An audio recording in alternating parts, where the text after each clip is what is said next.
how to transcend the illusion of duality, the illusion of being caught in this world of good and bad, pain and pleasure. The highest practice is doing nothing, which is being our true nature, which cannot be really understood by the mind, because being is prior to the mind. Being is our essential nature. So if we search for freedom, love, peace, they would stay relative in this world of time and space, because we live in a relationship of subject and object, and the object are always subject to change, because this is a natural behavior of this world. So we cannot expect things to be stable. Even a house seems very stable. Even our body, our own body, we forget that it's not here forever.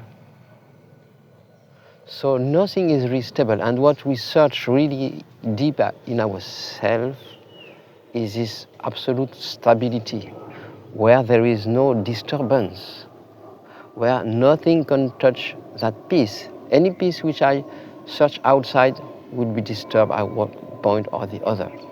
Any love will be disturbed also at some point or the other, if it's depending on something outside.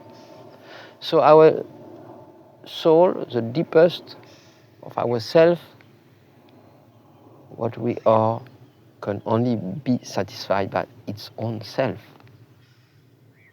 which is independent in itself, because it's not in this play of subject and object. So being is a ground of existence. Being is existence itself, where all is happening. Life is the great doer. We experience a sense of doership, which is an illusion for the sake of play. But in truth, the real doer is life. The real teacher is life.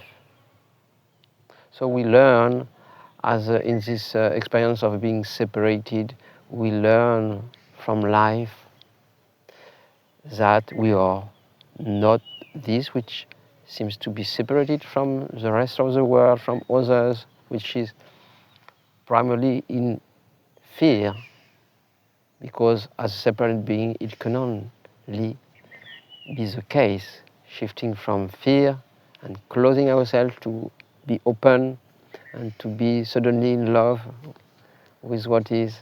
So this opening and closing is the natural behavior of a separate being. But if the call from within is strong enough to recognize our true nature, which is not in this business of closing and opening, then this life will bring this awareness by itself. It seems to be a long process of inner shift and development and understanding, but in truth, it's all happening now in consciousness, which has no time. So this is also a game, a play of consciousness, that we have to go back home to regain our original peace and love. It's a play which is happening in the sky of consciousness, which is now. So being is a ground where all is happening. So there is nothing to fight from this place. If we realize that, the more we do, realizing that, the less we are caught in the play. And even if it happens deep within, we know it's just a play. So that's a short video today. And so you can like the video, subscribe to the channel, and I will see you very soon. Thank you. Namaste.